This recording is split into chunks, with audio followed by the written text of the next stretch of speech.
Hi friends, എല്ലാവർക്കും let's learn civil engineering class റൂമിൻ്റെ പുതിയൊരു വീഡിയോയിലേക്ക് സ്വാഗതം. വരാനിരിക്കുന്ന കേരള വാട്ടർ അതോറിറ്റിയുടെ എക്സാമിന് വേണ്ടി മെക്കാനിക്കൽ എഞ്ചിനീയറിംഗിൽ നിന്നുള്ള ടോപ്പിക്സും അതുപോലെ തന്നെ അതുമായിട്ട് റിലേറ്റ് ചെയ്തിട്ടുള്ള ക്വസ്റ്റ്യൻസുമാണ് നമ്മൾ ഈ വീഡിയോയുടെ സീരീസിലൂടെ ഡിസ്കസ് ചെയ്യുന്നത്. മുമ്പത്തെ രണ്ട് വീഡിയോയും ബെയറിംഗുമായിട്ട് റിലേറ്റ് ചെയ്തിട്ടുള്ളതായിരുന്നു. കുറച്ചുകൂടെ ക്വസ്റ്റ്യൻസ് ബെയറിംഗുമായിട്ട് റിലേറ്റ് ചെയ്തിട്ടുള്ളതാണ് ഈ വീഡിയോയിൽ നമ്മൾ ഉൾപ്പെടുത്തിയിട്ടുള്ളത്. അപ്പോൾ നമ്മൾ ക്വസ്റ്റ്യനിലോട്ട് കടക്കുന്നതിന് മുമ്പ് എല്ലാവരും ഈ ചാനൽ സബ്സ്ക്രൈബ് ചെയ്യുക. ഇതുപോലത്തെ വീഡിയോസിന് നോട്ടിഫിക്കേഷൻ ലഭിക്കാൻ വേണ്ടിയിട്ട് ബെൽ ബട്ടൺ ക്ലിക്ക് ചെയ്യുക. അതേപോലെ തന്നെ പുതിയ വീഡിയോസ് ലഭിക്കാൻ വേണ്ടിയിട്ട് ചാനലിൽ ജോയിൻ ചെയ്യുക, ചാനൽ ഷെയർ ചെയ്യുക. അപ്പോൾ നമുക്ക് ഇന്നത്തെ ഒന്നാമത്തെ ക്വസ്റ്റ്യൻ ഏതാണെന്ന് നോക്കാം. Which of the following is an anti frictional bearing? അപ്പോൾ നമ്മൾ ബിയറിങ്ങുകളെ പറ്റി പറഞ്ഞു. നമുക്കറിയാം ബിയറിങ്ങുകൾ ഷാഫ്റ്റിനെ സപ്പോർട്ട് ചെയ്യാൻ വേണ്ടിയിട്ടും അതേപോലെ തന്നെ ഫ്രിക്ഷനെ റെസിസ്റ്റ് ചെയ്യാൻ വേണ്ടിയിട്ടുമാണ് നമ്മൾ ബിയറിങ്ങുകൾ ഉപയോഗിക്കുന്നത്. അതിൽ തന്നെ ഫ്രിക്ഷണൽ ബിയറിങ്ങും ആൻറ്റി ഫ്രിക്ഷണൽ ബിയറിങ്ങും ഉണ്ട്. നമുക്കറിയാം രണ്ട് ടൈപ്പ് മേജർ ക്ലാസിഫിക്കേഷനാണ് ബിയറിങ്ങുകൾക്കുള്ളത്. ഒന്ന് സ്ലൈഡിംഗ് കോണ്ടാക്ട് ബിയറിങ്ങും രണ്ടാമത്തത് roller contact bearing. Sliding contact ബിയറിങ്ങിൽ ബിയറിങ്ങിന് അകത്ത് ഷാഫ്റ്റ് സ്ലൈഡ് ചെയ്യുകയാണ് ചെയ്യുന്നത്. അങ്ങനെയാണ് ആ ഷാഫ്റ്റ് റൊട്ടേറ്റ് ചെയ്യുന്നത്. ഷാഫ്റ്റ് റൊട്ടേറ്റ് ചെയ്യുമ്പോൾ ബിയറിങ്ങിനകത്ത് എന്താണ്, ഒരു പ്യൂർലി സ്ലൈഡിങ് മാത്രമാണ് സംഭവിക്കുന്നതെങ്കിൽ അതിന് നമ്മൾ സ്ലൈഡിംഗ് കോണ്ടാക്ട് ബിയറിംഗ് എന്നും, എന്നാൽ എന്തെങ്കിലും ഒരു റോളിംഗ് എലമെന്റ് ഉപയോഗിച്ചുകൊണ്ടാണ് നമ്മൾ ബെയറിംഗ് ഷാഫ്റ്റിനെ സപ്പോർട്ട് ചെയ്യുന്നത് എന്നുണ്ടെങ്കിൽ അതിനെ നമ്മൾ റോളർ കോണ്ടാക്ട് ബിയറിംഗ് എന്നും പറയും. അപ്പം നമുക്കറിയാം സ്ലൈഡിങ് എന്ന് പറഞ്ഞു കഴിഞ്ഞാൽ ബിയറിങ്ങിനകത്ത് ഷാഫ്റ്റ് സ്ലൈഡ് ചെയ്യുകയാണ്. So which causes some friction. എന്നാൽ റോളർ ബിയറിങ്ങിനെ സംബന്ധിച്ചിടത്തോളം അതിൻ്റെ ഇന്നർ റെയിൽ എന്ത് ചെയ്യാണ്, റൊട്ടേറ്റ് ചെയ്യുകയാണ്. സോ അതുകൊണ്ട് തന്നെ ആൻറ്റി ഫ്രിക്ഷണൽ ബിയറിംഗ് എന്നാണ് റോളർ ബിയറിങ്ങുകൾ അറിയപ്പെടുന്നത്. ഇതിൻ്റെ ഓപ്ഷനുകൾ എടുക്കുമ്പോൾ ഇതിൽ റോളർ ബിയറിംഗ് വരുന്നത് നീഡിൽ ബിയറിംഗ് മാത്രമാണ്. നീഡിൽ ബിയറിംഗ് എന്താണ്, ഒരു ടൈപ്പ് ഓഫ് റോളർ ബിയറിംഗ് ആണ്. റോളർ ബിയറിങ്ങുകൾ എന്താണ്, ആൻറ്റി ഫ്രിക്ഷണൽ ബിയറിംഗ് ആണ്. ബാക്കിയുള്ള ബിയറിങ്ങുകൾ നോക്കുക, ജേർണൽ ബിയറിംഗ് ആണെങ്കിലും പെഡസ്റ്റൽ ബിയറിംഗ് ആണെങ്കിലും കോളർ ബിയറിംഗ് ആണെങ്കിലും ഒക്കെ പ്ലെയിൻ ബിയറിങ്ങുകളാണ്. ആ ബിയറിങ്ങുകൾ വർക്ക് ചെയ്യുന്നത് സ്ലൈഡിങ്ങിനെ ബേസ് ചെയ്തിട്ടാണ്. സ്ലൈഡിംഗ് കോണ്ടാക്ട് ബിയറിങ്ങുകളാണ് ജേർണലും പെഡസ്റ്റലും കോളറും. എന്നാൽ നീഡിൽ ബിയറിംഗ് ഒരു റോളർ ബിയറിംഗ് ആണ്. സോ റോളർ ബിയറിങ്ങുകളെയാണ് ആൻറ്റി ഫ്രിക്ഷണൽ ബിയറിംഗ് എന്ന് പറയുന്നത്. ഇനി ഇതേപോലെ തന്നെ നമ്മളോട് ഫ്രിക്ഷണൽ ബിയറിംഗ് ഏതാണെന്ന് ചോദിക്കാം. അതെന്താണ്, സ്ലൈഡിംഗ് കോണ്ടാക്ട് ബിയറിങ്ങുകൾ എന്താണ്, ഫ്രിക്ഷണൽ ബിയറിംഗ് ആണ്. ഇനി അടുത്ത ക്വസ്റ്റ്യൻ നോക്കാം. When the length of the journal is equal to the diameter of the journal the bearing is. അതായത് ജേർണലിന്റെ ലെങ്ത്തും ജേർണലിന്റെ ഡയമീറ്ററും ഈക്വൽ ആണ് എന്നുണ്ടെങ്കിൽ അങ്ങനത്തെ ബെയറിങ്ങുകളെ നമ്മൾ പറയുന്ന പേരെന്താണ് എന്നുള്ളതാണ്. അപ്പം നമുക്കറിയാം ജേർണൽ എന്ന് പറഞ്ഞു കഴിഞ്ഞാൽ എന്താണ്, ഷാഫ്റ്റ് വിത്തിൻ്റെ ബിയറിങ്ങിനെയാണ് നമ്മൾ എന്ത് പറയുന്നത്, ജേർണൽ എന്ന് പറയുന്നത്. സോ ആ ജേർണൽ ബെയറിങ്ങിൻ്റെ അത്ര നീളം മാത്രമേ ഉണ്ടാവുള്ളൂ. ആ ഷാഫ്റ്റ് ആ ബിയറിങ്ങിൽ സപ്പോർട്ട് ചെയ്യാൻ വേണ്ടി മാത്രമേ എന്ത് ചെയ്യുള്ളൂ, ആ ജേർണലിൻ്റെ നീളം ഉണ്ടാവുള്ളൂ. അല്ലെങ്കിൽ ആ ജേർണലിൻ്റെ നീളം തന്നെ ആയിരിക്കും എന്ത് ചെയ്യുക, ആ ജേർണലിൻ്റെ ഡയമീറ്ററും എന്നുണ്ടെങ്കിൽ അങ്ങനത്തെ ബിയറിങ്ങുകളെ നമ്മൾ പറയുന്ന പേര് സ്ക്വയർ ബിയറിംഗ് എന്നാണ്. അപ്പോൾ നമ്മൾ ഇത്രയും ഓർത്ത് വെക്കുക, ഒരു ജേർണലിൻ്റെ ലെങ്ത്തും ഡയമീറ്ററും ഈക്വൽ ആണെങ്കിൽ അതിനെ നമ്മൾ സ്ക്വയർ ബിയറിംഗ് എന്നും, ലെങ്ത്ത് ഡയമീറ്ററിനേക്കാൾ കുറവാണെങ്കിൽ അതിനെ ഷോർട്ട് ബിയറിംഗ് എന്നും, ലെങ്ത്ത് ഡയമീറ്ററിനേക്കാൾ കൂടുതലാണെങ്കിൽ അതിനെ നമ്മൾ ലോങ് ബിയറിംഗ് എന്നുമാണ് പറയുന്നത്. മൂന്നാമത്തെ ക്വസ്റ്റ്യൻ നോക്കാം. Which part of the ball bearing do not rotate along the bearing assembly? Bearing അസംബ്ലിയുടെ കൂടെ റൊട്ടേറ്റ് ചെയ്യാത്ത ബോൾ ബിയറിംഗിന്റെ ഭാഗം ഏതാണ് എന്നുള്ളതാണ്. നമുക്കറിയാം ബോൾ ബിയറിംഗിന്റെ ഭാഗം ഒന്ന് ഔട്ടർ റേസ്, പിന്നെ ഒന്ന് ഇന്നർ റേസ്. ഇതിന് നമ്മൾ എന്ത് പറയും, റോളിംഗ് എലമെന്റ് എന്ന് പറയും. ചിലപ്പോൾ റോളർ ആയിരിക്കും, ചിലപ്പോൾ ബോൾസ് ആയിരിക്കും ഉപയോഗിക്കുന്നുണ്ടാവുക. ഇവിടെ ബോൾ ബിയറിംഗ് എന്നാണ് പറഞ്ഞിട്ടുള്ളത്, അതുകൊണ്ട് തന്നെ ഇവിടെ ബോളാണ് ഉപയോഗിച്ചിട്ടുള്ളത്. ദെൻ അതിനൊരു കേജ് ഉണ്ടാവും അല്ലേ. കേജ് എന്ന് പറഞ്ഞാൽ ബോൾ കേജ്, ബോളുകളെ എന്ത് ചെയ്യും, ഇങ്ങനെ പിടിച്ചു നിർത്താൻ വേണ്ടിയിട്ട് ഒരു ബോൾ കേജ് ഉപയോഗിച്ചിട്ടുണ്ട്. ഇവിടെ ഈ ബ്ലാക്ക് കളറിൽ കാണുന്ന എന്താണ്, ബോൾ കേജ് ആണ്. അപ്പോൾ ബെയറിംഗ് അസംബ്ലിയുടെ കൂടെ റൊട്ടേറ്റ് ചെയ്യാത്ത ബോൾ ബിയറിംഗിന്റെ ഭാഗം എന്ന് പറയുന്നത് ഔട്ടർ റേസ് മാത്രമാണ്. കാരണം ഔട്ടർ റേസ് ആണ് എന്ത് ചെയ്യുന്നത്, ആക്ച്വലി ഫിക്സഡ് ആയിട്ടുള്ള ഭാഗം, മറ്റേത് എന്താണ്, മൂവിങ് ആയിട്ടുള്ള ഭാഗമാണ്. സോ ഇതിന്റെ ആൻസർ എന്താണ്, ഔട്ടർ റേസ് ആണ്. So the part of the ball bearing which do not rotate along with the bearing assembly എന്ന് പറയുന്നത് ഔട്ടർ റേസ് ആണ്. ഇനി നാലാമത്തെ ക്വസ്റ്റ്യൻ നോക്കാം. In a full journal bearing the angle of contact of the bearing with the journal is. ഒരു full journal ബിയറിംഗിൽ ജേർണലിന്റെ angle of contact എത്രയാണ് എന്നാണ് ചോദിക്കുക. അപ്പം ഇവിടെ നമുക്കറിയാം ഫുൾ ജേർണൽ ബിയറിംഗ് എന്ന് പറഞ്ഞാൽ എന്താണ്, അതിന്റെ ആംഗിൾ ഓഫ് കോണ്ടാക്ട് മുഴുവനായിട്ടുണ്ടാവും. 360 ഡിഗ്രിയിലും ഉണ്ടാകുന്നതിനെയാണ് നമ്മൾ ഫുൾ ജേർണൽ ബിയറിംഗ് എന്ന് പറയുന്നത് അല്ലേ. അപ്പോൾ ഇതിന്റെ ആൻസർ എന്താണ്, 360 ഡിഗ്രി എന്നുള്ളതാണ്.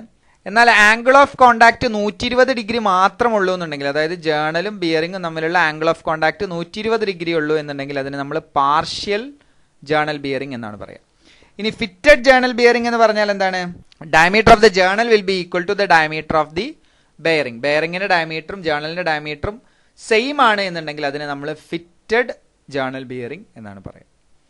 ഇനി അഞ്ചാമത്തെ ക്വസ്റ്റ്യൻ നോക്കാം. How many guide bearings are used along with the simple thrust bearing to pick up the radial load? Radial ലോഡുകൾ എടുക്കാൻ വേണ്ടിയിട്ട്, ഒരു ത്രസ്റ്റ് ബിയറിംഗ് റേഡിയൽ ലോഡ്സ് എടുക്കാൻ വേണ്ടിയിട്ട് എത്ര ഗൈഡ് ബിയറിങ്ങുകളാണ് പ്രൊവൈഡ് ചെയ്യാന്നാണ് ചോദിച്ചിരിക്കുന്നത്. എത്ര ഗൈഡ്സ് ആണ് പ്രൊവൈഡ് ചെയ്യാന്നാണ്. നമുക്കറിയാം ഗൈഡ്സ് യൂഷ്വലി പ്രൊവൈഡ് ചെയ്യുന്നത് 2 or 3 ആണ്. 2 എന്നുള്ള ഓപ്ഷനും ഉണ്ട്, 3 എന്നുള്ള ഓപ്ഷനും ഉണ്ട്, 2 or 3 എന്നുള്ള ഓപ്ഷൻ ഉണ്ട്. അപ്പോൾ ഇതിന്റെ ആൻസർ 2 or 3 ആണ്. 2 or 3 ഗൈഡ് ബിയറിങ്ങുകൾ ഉപയോഗിച്ചുകൊണ്ടാണ് സിമ്പിൾ ത്രസ്റ്റ് ബിയറിങ്ങിനെ റേഡിയൽ ബിയറിംഗ് എടുക്കാൻ വേണ്ടിയിട്ട് ഉപയോഗിക്കുന്നത്. ഇനി അടുത്ത ക്വസ്റ്റ്യൻ നോക്കാം. The type of bearing used in a crank shaft is? ഒരു ക്രാങ്ക് ഷാഫ്റ്റിൽ ഉപയോഗിക്കുന്ന ടൈപ്പ് ഓഫ് ബിയറിംഗ് ഏതാണ്? ക്രാങ്ക് ഷാഫ്റ്റിൽ ഉപയോഗിക്കുന്ന ബിയറിംഗ് എന്ന് പറയുന്നത് പ്ലെയിൻ ബിയറിംഗ് ആണ്. ഇവിടെ നിങ്ങൾക്ക് കാണാം ക്രാങ്ക് ഷാഫ്റ്റ് നമ്മൾ നേരത്തെ പഠിച്ചു, IC എഞ്ചിന് പറഞ്ഞപ്പോൾ നമ്മൾ പറഞ്ഞിട്ടുണ്ടായിരുന്നു. പിസ്റ്റൺ റോഡ് എന്തുമായിട്ട് കണക്ട് ചെയ്തിട്ടുണ്ടാവും? ക്രാങ്ക് ഷാഫ്റ്റുമായിട്ട് കണക്ട് ചെയ്തിട്ടുണ്ടാവും. ആ ക്രാങ്ക് ഷാഫ്റ്റിൽ എന്ത് ചെയ്യും? ബെയറിംഗ് ഉപയോഗിക്കും. നേരത്തെ നമ്മൾ പറഞ്ഞു ഷാഫ്റ്റിൽ ഉപയോഗിക്കുന്ന ബെയറിങ്ങുകളാണ് അല്ലേ? അതെന്താണ്? ജേർണൽ ബിയറിംഗ് ആണ്. ഇപ്പൊ ജേർണൽ ബിയറിംഗ് എന്നുള്ളത് എന്താണ്? ആക്ച്വലി ഒരു പ്ലെയിൻ ബിയറിംഗ് ആണ്. ജേർണൽ ബിയറിംഗ് എന്ന് പറഞ്ഞു കഴിഞ്ഞാൽ അതെന്താണ്? സ്ലൈഡിംഗ് കോണ്ടാക്ട് ബിയറിംഗ് ആണ്. സോ സ്ലൈഡിംഗ് കോണ്ടാക്ട് ബിയറിംഗ് എന്ന് പറഞ്ഞു കഴിഞ്ഞാൽ ബോൾ ബിയറിംഗ് അല്ല, അത് പ്ലെയിൻ ബിയറിംഗ് ആണ്. സോ സ്ലൈഡിംഗ് കൊണ്ടാണ് എന്ത് ചെയ്യുന്നത്? ആ ബിയറിംഗ് വർക്ക് ചെയ്യുന്നത്. സോ ഇതെന്താണ്? പ്ലെയിൻ ബിയറിംഗ് ആണ്. അപ്പൊ അത് ഓർത്ത് വെക്കുക. ക്രാങ്ക് ഷാഫ്റ്റിൽ നമ്മൾ ഉപയോഗിക്കുന്ന ടൈപ്പ് ഓഫ് ബിയറിംഗ് എന്ന് പറയുന്നത് പ്ലെയിൻ ബിയറിംഗ് ആണ്. ഇനി അടുത്തത് നോക്കാം. Which bearing is used in limited space? Space കുറഞ്ഞ സ്ഥലത്ത് നമ്മൾ ഉപയോഗിക്കുന്ന ബിയറിംഗ് ഏതാണ്? അതിനെയാണ് നമ്മൾ നീഡിൽ ബിയറിംഗ് എന്ന് പറയാം, അല്ലെങ്കിൽ നീഡിൽ റോളർ ബിയറിംഗ് എന്ന് പറയും. നീഡിൽ റോളർ ബിയറിംഗ് ഉപയോഗിക്കുന്നത് റേഡിയൽ ആയിട്ടുള്ള സ്പേസ് ലിമിറ്റഡ് ആയിട്ടുള്ള സ്ഥലങ്ങളിലും, അതേപോലെ തന്നെ വലിയ ലോഡ് ക്യാരി ചെയ്യുന്ന ഓസിലേറ്ററി മോഷൻ ഉള്ള ടൈപ്പ് ഓഫ് ലോഡുകൾക്കൊക്കെയാണ് നമ്മൾ എന്ത് ചെയ്യുന്നത്? നീഡിൽ ബിയറിംഗ് ഉപയോഗിക്കുന്നത്. ഉദാഹരണത്തിന് നമ്മൾ പറഞ്ഞു പിസ്റ്റൺ പിൻ ബിയറിംഗ് എന്താണ് ഉപയോഗിക്കുമ്പോൾ നമ്മൾ അവിടെ ഉപയോഗിക്കുന്നത് നീഡിൽ ബിയറിംഗ് ആണ്. ഓക്കെ, അപ്പോൾ ഹെവി ലോഡുകൾ, ഓസിലേറ്ററി മോഷൻ ഉള്ള ഹെവി ലോഡുകൾ എടുക്കാൻ വേണ്ടിയിട്ടും അതേപോലെ തന്നെ റേഡിയലി ലിമിറ്റഡ് സ്പേസ് ഉള്ള സ്ഥലങ്ങളിലുമാണ് നമ്മൾ നീഡിൽ ബിയറിംഗ് അല്ലെങ്കിൽ നീഡിൽ റോളർ ബിയറിങ്ങുകൾ ഉപയോഗിക്കുന്നത്. ത്രസ്റ്റ് ബോൾ ബിയറിംഗ് എടുക്കുകയാണെന്നുണ്ടെങ്കിൽ അതിന് എന്ത് ചെയ്യാൻ പറ്റില്ല? നമ്മൾക്കറിയാം ത്രസ്റ്റ് ലോഡുകൾ മാത്രമേ എടുക്കാൻ പറ്റുള്ളൂ, റേഡിയൽ ലോഡ് എടുക്കാൻ പറ്റില്ല.